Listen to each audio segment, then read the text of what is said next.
Selamat siang Bapak Ibu. Shalom ya. Salam kenal ya sama saya. Nama saya Selvi ya. Jadi biasa dipanggil sama Dokter Selvi gitu kalau lagi praktek ya. Kalau nggak praktek Dokter Selvi aja nggak apa-apa ya. Oke, terima kasih untuk waktu dan kesempatannya sama PBW dan Ruas ya hari ini sehingga saya boleh sharing tentang pentingnya apa sih itu demam berdarah ya, meskipun seringkali kita menganggapnya ini hal yang lumrah atau biasa kita dengar ya, ternyata sebahaya apa sih, nanti kita akan sharing dan belajar bersama-sama. Dan saya juga berterima kasih untuk Ibu Kori ya atas kesempatannya sehingga hari ini kita boleh sharing bersama gitu ya Ibu Kori ya. Saya biasanya panggil AI nih, gak enak saya kalau mau manggilnya Ibu Kori. Oke, jadi kalau mungkin di sini ada yang pernah kena demam berdarah atau belum? Sudah pernah ada yang kena? Atau anggota keluarganya pernah kena? Entah anaknya, cucunya, atau siapa gitu ya. Ada yang pernah sampai masuk rumah sakit? Oh ada ya ternyata ya. Nah hari ini kita akan sharing sama-sama tentang apa sih itu demam berdarah sebenarnya, itu bagaimana? Ada obatnya enggak? Dan bagaimana cara untuk mencegahnya? Begitu ya. Oke. Nah, boleh tolong dibantu untuk video? Ya, silakan. Jadi kita nonton sebentar ya, hanya beberapa menit saja. Nanti kalau lama kayak di bioskop ya, bukan ya ini ya. Soundnya.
berjuang sampai akhirnya bisa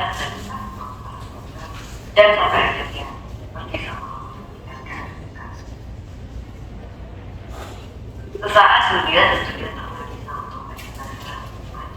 kakak dan saya merasa di tengah gelombang kehidupan yang datang ketika sebagai seorang psikolog profesional yang berhadapan dengan berbagai kegiatan sekolah untuk masyarakat, hal ini dituntut untuk tetap kokoh dan itu sulit sekali.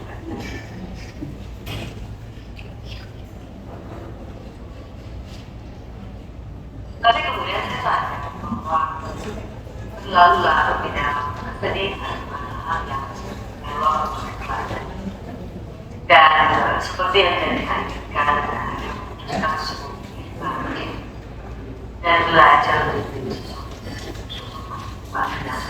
lebih baik dan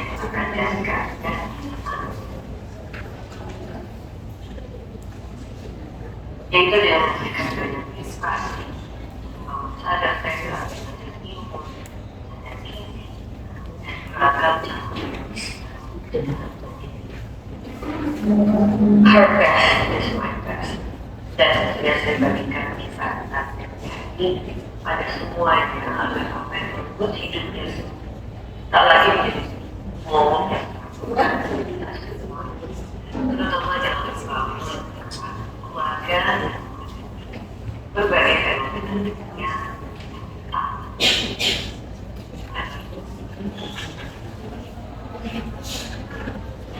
Oke, baik. Ini mungkin tadi agak kurang kedengeran ya di awal-awal video. Jadi beliau itu namanya Ibu Ika Bisono, ya, seorang psikolog yang mana punya putri ya, punya anak namanya Janika, itu anak kedua beliau. Nah itu kena demam berdarah. Dan pada waktu itu kenanya awalnya nggak ketahuan, terus setelah itu tiba-tiba jatuh ke dalam satu kondisi namanya shock syndrome. Nah kalau sudah shock itu masuk rumah sakit dan ternyata nggak tertolong. Ya, jadi anak keduanya itu meninggal karena demam berdarah, begitu. Akhirnya karena dengan kondisi itu sekarang beliau ini, Bu Tika ini menjadi lebih sangat memperhatikan yang namanya baik itu kesehatannya secara gizi seperti apa, kemudian juga terkait dengan penyakit demam berdarah ini karena langsung putrinya sendiri yang meninggal karena demam berdarah, begitu ya, shock syndrome soalnya. Jadi demam berdarah itu kalau masih awal-awal cepat diketahui ya nggak apa-apa sebenarnya. Ada kondisi yang memang orangnya bisa pulih dengan cepat ya, tetapi ada satu kondisi yang bisa menjadi lebih parah ya, namanya shock syndrome itu tadi. Oke, baik, sebelum saya akan masuk ke materi, mungkin Bapak Ibu bisa lihat di meja tadi ada diberikan kertas warna putih fotokopian ya, oke, sama flyer. Nah, flyernya itu yang ada gambar-gambarnya warna hijau muda, hijau telur asin ya itu ya, oke, hijau biru itu.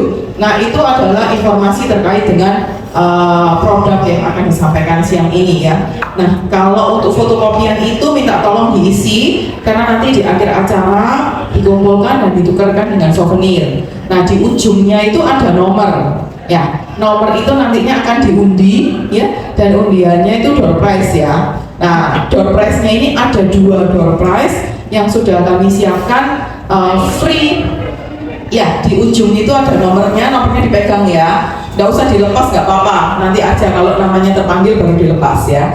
Nah itu salah satu dari hadiahnya atau hadiah utamanya adalah vaksinasi demam berdarah gratis untuk 1 dosis, tapi ya karena vaksinasinya kan 2 dosis, yang free 1 dosis begitu ya. Jadi free-nya 1 dosis, tapi itu pastinya lumayan banget ya karena sangat membantu gitu ya. Jadi itu disimpan dan masih ada door prize yang lain sebenarnya ya. Oke, jadi kita akan masuk ke materi. Ini nggak lama kok, sebentar aja. Yang penting tersampaikan ya, dan mohon disimak dengan baik ya. Nanti di akhir acara juga yang mau bertanya silakan. Kalau nanti ada pertanyaan dari saya bisa menjawab juga, pastinya ada hadiah hiburan, istilahnya gitu ya. Oke, jadi kita akan mengenal yang namanya demam berdarah dan pencegahannya. Nah, ini tahu artis siapa? Ringo namanya. Nah, Ringo ini stand up comedian ya. Ya, jadi ini satu keluarga sudah vaksinasi semua ya. Oke, yuk kita slide. Nah, ini. Jadi siapa sih yang akan beresiko terkena demam berdarah? Ternyata semua orang beresiko terkena demam berdarah. Setiap hari ternyata ada 2 orang meninggal karena demam berdarah. Nah kita nggak tahu, orang Indonesia ini kan isinya jutaan orang ya. Jadi nggak tahu kalau ternyata dalam 1 hari itu ada 2 orang yang meninggal karena demam berdarah. Sekitar 75% kasus terjadi pada usia 5-44 tahun. Jadi usia yang paling sering terjadi adalah 5-44 tahun ya, yang paling sering terkena demam berdarah. Oke, selain, tapi bukan berarti usia di atas itu, misalnya sudah 50 tahun ke atas nggak mungkin kena, bukan ya. Maksudnya yang lebih sering terkena gitu ya. Tetapi bukan berarti yang kalau sudah 60 tahun aman ya dokter. Enggak ya. Sama aja, karena demam berdarah tidak mengenal usia, tidak mengenal ras, tidak mengenal gender, laki perempuan semuanya bisa kena. Nah, faktanya sudah lebih dari 50 tahun demam berdarah masih menjadi ancaman ya. Lebih dari 143.000 kasus demam berdarah terjadi di 2022 kemarin ya, yang menyebabkan 1.237 kematian. Ini yang diketahui karena diperiksa. Bayangkan kalau yang kelolosan nggak diperiksa, gitu ya, pastinya lebih banyak lagi. Oke, tahun 2021 ada 705 kematian, tahun 2022 meningkat menjadi 1.237 kematian. Nah, kematian akibat demam berdarah meningkat hingga lebih dari 40% ya ternyata ya, dari tahun 2021 ke 2022. Slide. Nah, apa sih demam berdarah itu ya? Nah, ditularkan oleh nyamuk. Nah, ini kalau ingat pelajarannya SD ya. Nah, yang punya anak SD yang sekarang lagi belajar biasanya belajar ini ya.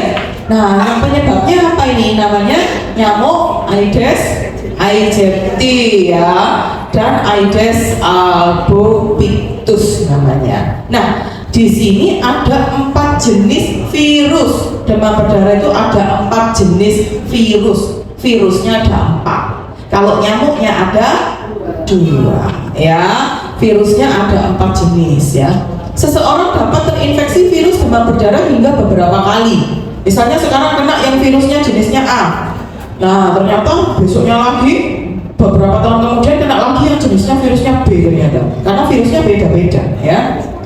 Jika terinfeksi untuk kedua kalinya, maka resiko menjadi demam berdarah berat itu akan meningkat sampai terjadi kematian. Nyamuk ini menggigit di pagi dan sore hari saat aktivitas banyak dilakukan. Biasanya banyaknya kalau nyamuk apa? Malam ya. Nyata nyamuk ini siang-siang juga menggigit gitu. Jadi seringkali kita nggak aware, kita nggak tahu gitu ya. Oke, slide. Nah, demam berdarah merupakan masalah kesehatan di komunitas ya. Biasanya makanya kalau tahu nih ada satu yang kena demam berdarah, laporan ke RT, maka satu RT akan disemprot gitu ya biasanya ya. Nah, kenapa begitu? Karena seringkali menjadi masalah di komunitas gitu ya. Nyamuknya habis menggigit yang demam berdarah, menggigit yang lain lagi, akhirnya semua tertular demam berdarah. Nah, siklusnya bagaimana? Nah, ini dia ya, setelah digigit hari pertama, biasanya hari pertama, hari kedua itu akan sudah mulai muncul demam, nyeri-nyeri badan, nyeri kepala ya, yang paling sering itu ya. Nah, kemudian demamnya ini naik turun, kasih obat turun. Nanti obatnya efeknya habis mulai tinggi lagi, begitu terus ya, namanya proses kelana kuda namanya ya. Nah, itu rata-rata 3 sampai 10 hari. Yang paling sering demamnya di 5 hari pertama. Makanya biasanya dokternya akan evaluasi, demamnya berapa hari? 3 hari, suruh cek darah. Betul ya? Nah, itu asalnya dari sini soalnya siklusnya ya. Nah, setelah itu akan mulai turun. Untuk kadar infeksinya pelan-pelan akan turun. Nah, tapi ternyata ya yang paling berbahaya justru itu di hari-hari ke-5 sampai ke-7 setelah terinfeksi. Itu adalah masa kritis kalau kami sebutnya. Ya, itu hati-hati. Nah, nyamuk dapat menularkan virus ke manusia, ya, ke manusia sehat seumur hidupnya. Seumur hidup nyamuk berapa sih? Kurang lebih 3 sampai 4 minggu. Jadi kalau nyamuknya 3 sampai 4 minggu ini jalan-jalan ya, misalnya nih Bapak Ibu punya kantor ya, atau di sekolah anak-anak, atau di mana ya, di rumah pun begitu ya. Nah, nyamuknya tinggal di dalam pabriknya, di dalam kantornya, dalam sekolah anak-anak. Terus 3 sampai 4 minggu dia jalan-jalan, mencelok sini, mencelok sana gitu ya. Akhirnya berapa orang yang akan kena? Ya, berapa kerugian yang akan yang akan terjadi akhirnya gara-gara semua pada sakit gitu ya. Oke, slide. Nah, DBD cuma di musim hujan apa benar? Enggak. Ya, tidak ya. Demam berdarah tidak hanya terjadi di musim hujan. Musim kemarau pun demam berdarah masih mengintai ya. Karena suhu cuaca yang tinggi saat terjadinya fenomena El Nino dapat menyebabkan perkembangan nyamuk semakin banyak dan nyamuk semakin ganas, sehingga frekuensi nyamuk menggigit akan meningkat 3 sampai 5 kali lipat ya. Jadi demam berdarah mengenal musim? Sebenarnya tidak. Tapi kenapa kok jelas. Kenapa? Karena seringkali kalau di musim hujan itu banyak orang-orang yang terjadi timbunan ya, genangan air dan sebagainya. Nah itu akhirnya meningkatkan resiko. Oke, slide. Nah, kenali gejala ya pada demam berdarah tadi itu ya, nyeri pada mata, biasanya cepet-cepetnya di belakang mata, disertai dengan nyeri kepala juga, nyeri otot jadi linu-linu ya, ada bercak-bercak merah. Bercak merah ini tidak selalu, kadang bisa muncul, kadang tidak ya, bahkan kadang bisa mimisan juga. Nyeri tulang, mual muntah, nyeri sendi, dan yang paling sering memang demam ya. Tapi beberapa kasus demam berdarah, demamnya nggak muncul, cuman kayak orang meriang-meriang aja, anget-anget aja. Ternyata setelah dicek lab, ternyata yang muncul adalah demam berdarah. Nah, tanda bahaya apabila tidak ada perbaikan setelah demam turun. Jadi demamnya sudah turun, tapi nyeri kepala, nyeri sendi, mual muntah dan sebagainya nggak selesai, ya, nggak mengikuti demamnya turun. Terus menolak makan dan minum, takutnya dehidrasi. Jadi bahayanya bukan karena demam berdarahnya saja, tapi dehidrasi. Terus muntah terus menerus, nyeri perut hebat, lemah lesu, ingin tidur terus, dan perubahan perilaku, pucat tangan dan kaki dingin, bahkan perdarahan. Nah, perdarahan ini bisa BAB berwarna hitam, ya. Kemudian mimisan, kemudian kalau ada menstruasi, biasanya menstruasinya semakin banyak, ya. Dan tidak buang air kecil lebih dari 6 jam, itu hati-hati, ya. Itu bisa saja pertanda dehidrasi kalau nggak bisa buang air kecil. Slide. Oke. Nah ini ya, siklus demam penderita pada DBD ya. Ini siklusnya ya. Siklus demamnya, siklus suhu tubuhnya saja ini. 1-3 hari pertama fasenya demam tinggi. Nah ini ya, suhu tubuhnya mencapai 40 derajat Celcius.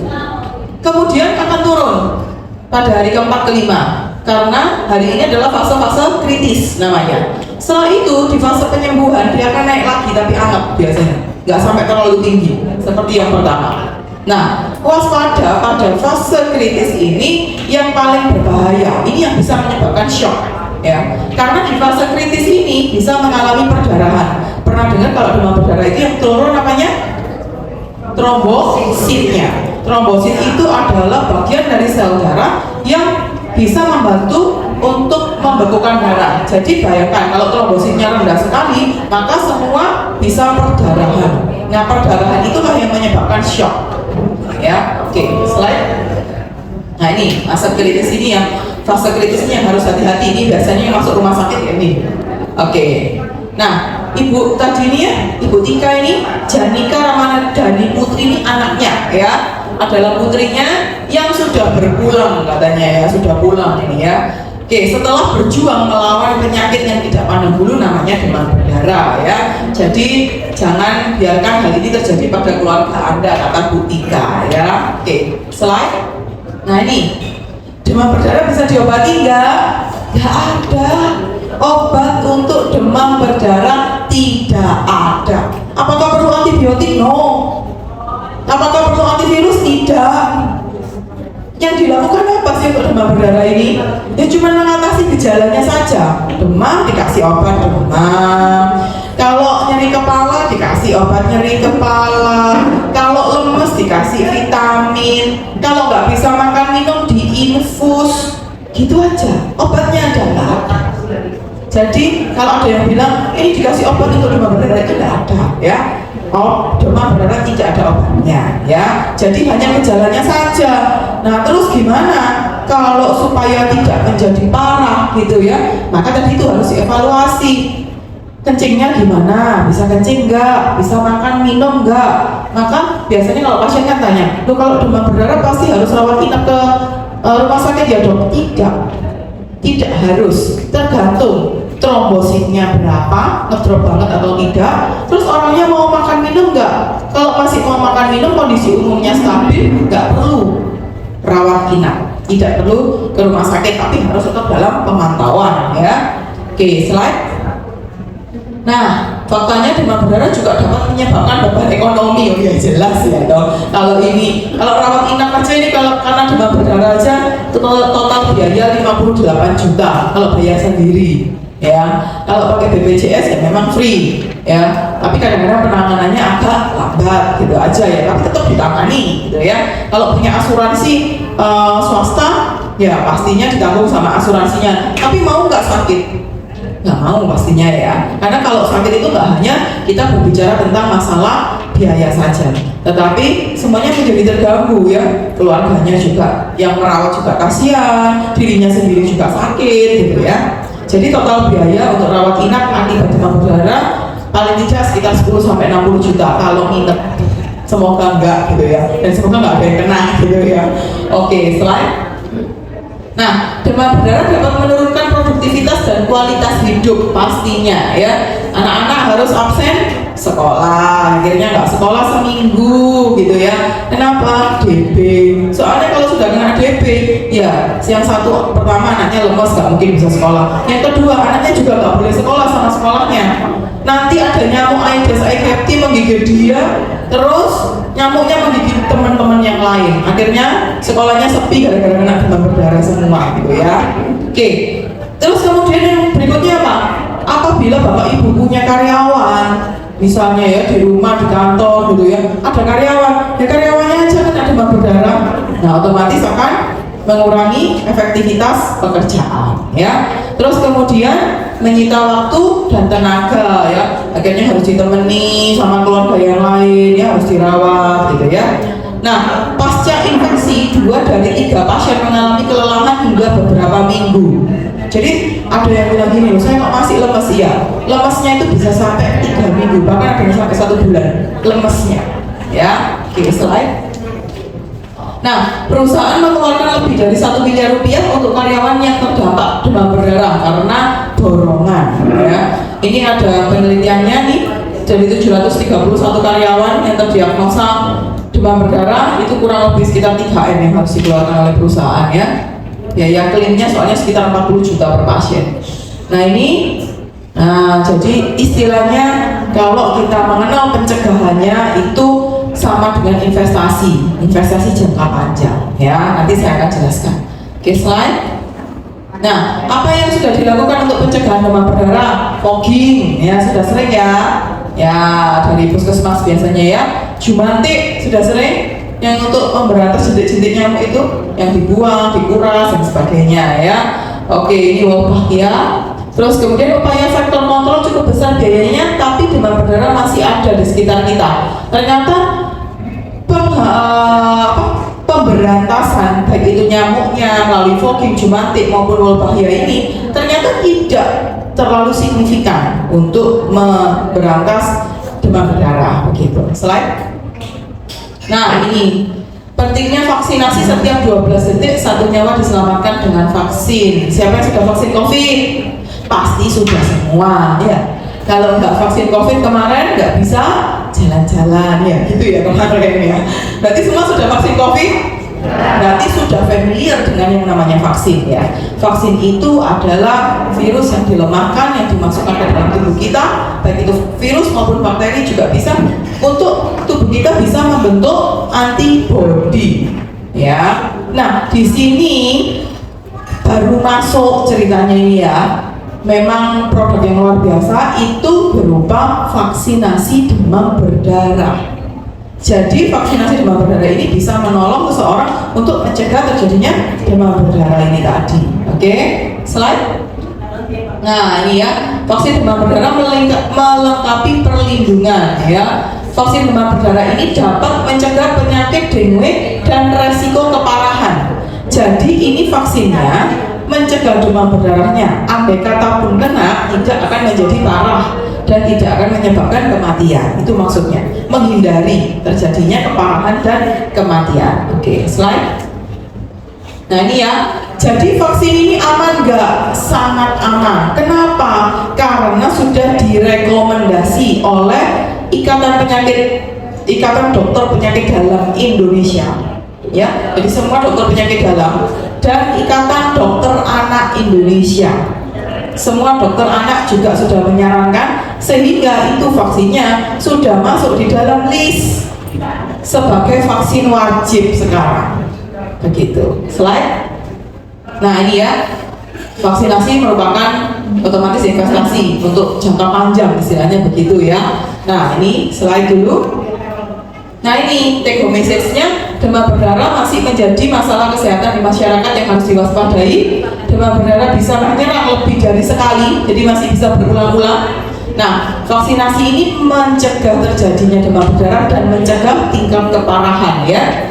Nah, untuk melengkapi yang tadi itu sudah di fogging ya, sudah dihabiskan jentik-jentik nyamuknya gitu ya. Nah, dan vaksin ini sudah aman karena sudah direkomendasi oleh Kemenkes RI sudah, BPOM sudah, dan Ikatan Dokter Penyakit Dalam sudah, Ikatan Dokter Anak sudah. Oke, slide.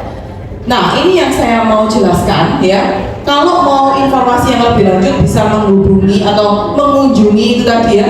Di sini bisa di scan QR ya. Nanti akan masuk ke Instagram maupun Facebooknya Cegah Demam Berdarah ya. Jadi kalau pengen tahu secara detail. Nah, untuk vaksinnya sendiri ini bagaimana? Vaksinnya ini hanya dilakukan 1 kali seumur hidup. Kalau vaksinasi flu, vaksin flu, ada yang pernah vaksin flu? Oke, rajin ya, Tante ya, vaksin flu ya, sip. Nah, vaksin flu ini dilakukan setiap tahun, 1 tahun 1 kali. Tapi kalau ini 1 kali saja seumur hidup, dan di dalam vaksinnya ini sudah ada 4 virus yang tadi disebutkan. Ya, 4 jenis virusnya sudah masuk semua. Ya, tetapi ada syaratnya. Yang boleh divaksin itu usia mulai 6 tahun sampai 45 saja untuk saat ini. Kenapa? Karena yang paling sering terjangkit di usia 6 sampai 44 tahun tadi. Itu yang pertama ya. Jadi Kemenkes Indonesia baru mengeluarkan sampai usia segitu. Tapi padahal vaksin ini sudah diteliti bisa sampai usia lanjut.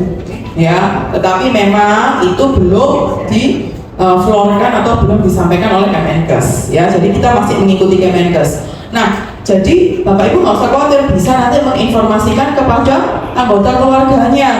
Misalnya yang sekarang ini yang hadir belum usia 45 tahun, masih di bawah itu, bisa langsung vaksin. Anak-anaknya, cucunya yang range usianya 6 sampai 45 tahun juga bisa vaksin. Ya, dan vaksinnya itu tadi 1 kali saja seumur hidup, tidak perlu diulang-ulang. Ya, tetapi vaksinnya ini 2 dosis. Ya, dosis pertama dan dosis kedua. Dosis kedua itu diberikan 3 bulan setelah vaksin pertama. Begitu. Vaksinnya di mana? Di lengan. Ya, sakit nggak? Sakit. Duh, nggak mungkin loh ya. Oh, badannya nggak apa-apa tiba-tiba disuntik. Masa nggak sakit? Sakit. Nanti kalau saya bilang nggak sakit, bohong ya. Sakit nggak? Iya, sakit ya. Tapi sakit banget nggak juga ya. Tidak terlalu sakit. Efek sampingnya apa? Sangat jarang terjadi efek samping. Selama ini pasien-pasien yang sudah saya vaksin itu paling mentok-mentok efeknya adalah cekot-cekot aja di bagian yang disuntik itu saja. Ya, tidak ada efek yang lain, gitu ya.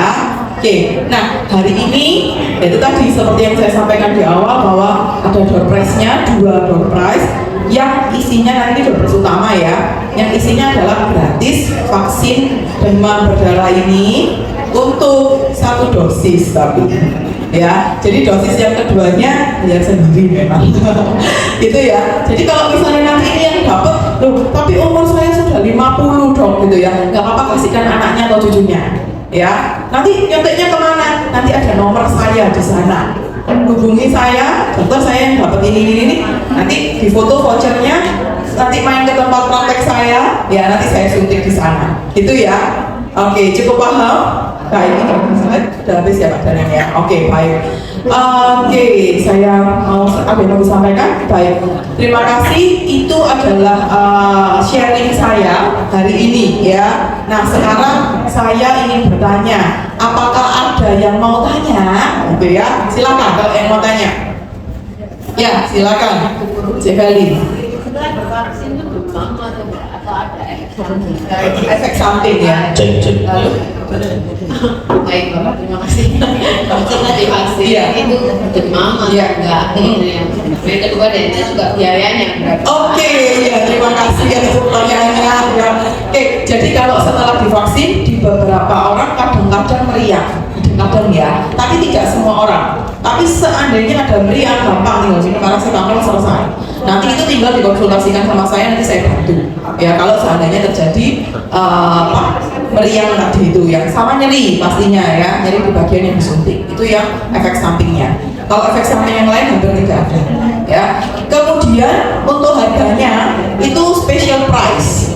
Ya, harga khusus. Nah, harganya memang satu paket untuk 2 kali vaksin itu kalau di saya pribadi adalah 1,2 1.200.000 untuk 2 kali.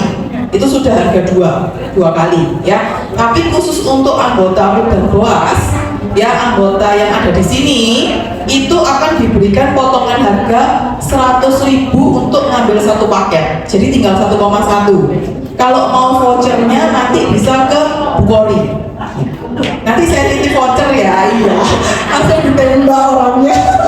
Dengan nama tersebut. Oh iya, langsung diomongin.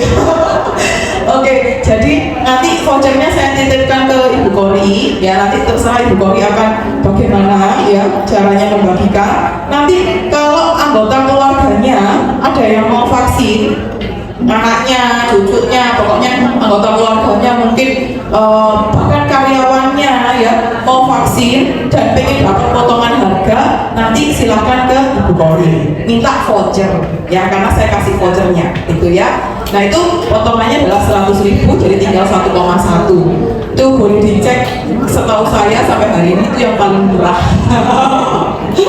Boleh dicek, monggo silakan ya. Oke, terima kasih atas pertanyaannya Teh Heli. Yang ini ya Pak. Ada yang mau ditanyakan lagi?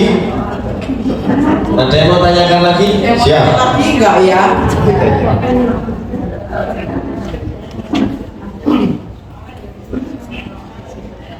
Setahu saya, ya, kalau kena demam berdarah itu bisa diobati dengan jus jambu merah. Ya, jus jambu merah. Atau itu angka, ya. menaikkan trombosit. Ya, betul. Apakah bisa? Oke. Atau enggak? Oke, baik. Terima kasih atas pertanyaannya.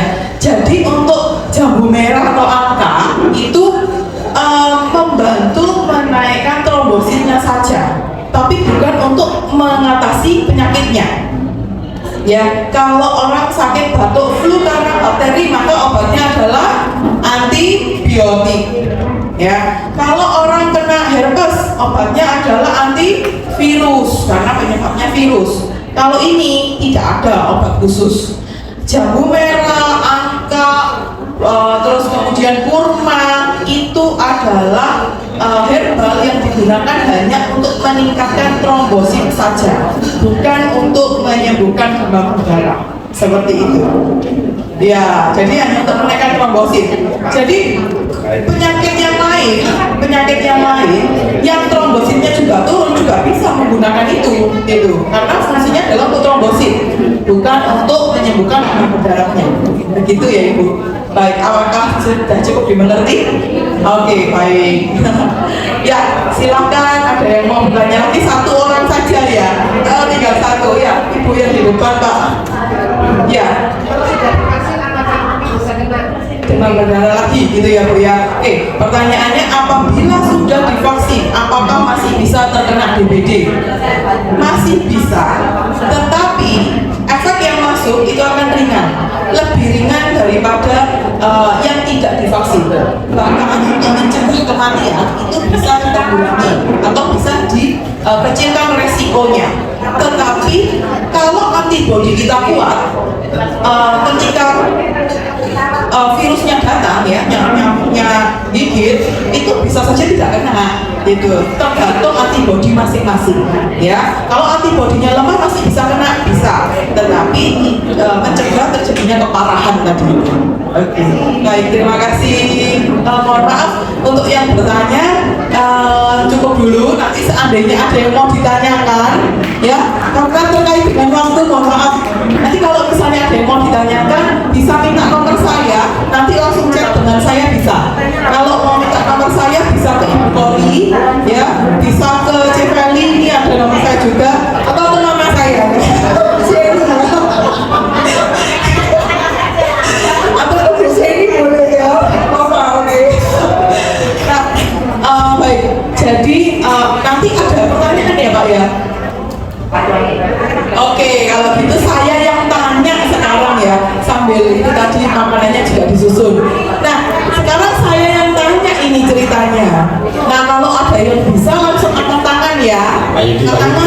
ya, kalau ada yang bisa ya. Jangan jawab dulu ya, jangan jawab dulu ya. Oke, nah pertanyaannya nih yang pertama ya. Semoga Bapak Ibu menyimak ya. Nah, untuk demam berdarah ya, ada berapa? Angkat tangan dulu ya. Ada berapa variasi jumlah virusnya? Ya silakan yang itu. Berapa? Ada 4. Ya betul. Terima kasih. Ya angkat tangan dulu ya. Jangan langsung jawab. Oke. Pertanyaan yang kedua. Ya, pertanyaan yang kedua ya. Gampang ya loh. Pertanyaan yang kedua. Nah, untuk vaksinasinya bisa digunakan pada usia berapa? Nah, ibu yang baju pink, nah nih pakai kacamata ya silakan. Oh, nah, betul 6 sampai 45 tahun ya. Satu lagi nih. Pertanyaan selanjutnya ini terakhir ya. Sebelum kita akan undi door prize-nya ya. Gampang banget pokoknya ya pertanyaannya ya. Nah, pertanyaannya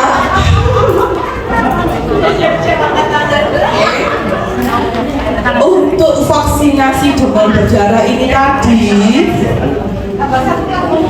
ada berapa dosis?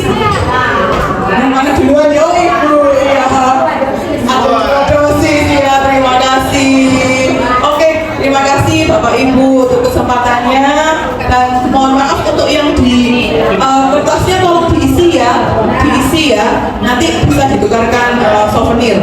Nah, iya, sekarang kita mau bagi door prize. Nah, ya. Door prize-nya ada 6 hadiah hiburan. Hiburannya kemana? Mau ke Maldives atau mau ke mana ini? Oke. Nah, ini yang ngambil saya minta tolong. Ya, oke. Pilih satu. Ya, Bes. Ya, oke. Yang ngambil Tobilio ya, bukan saya loh ya.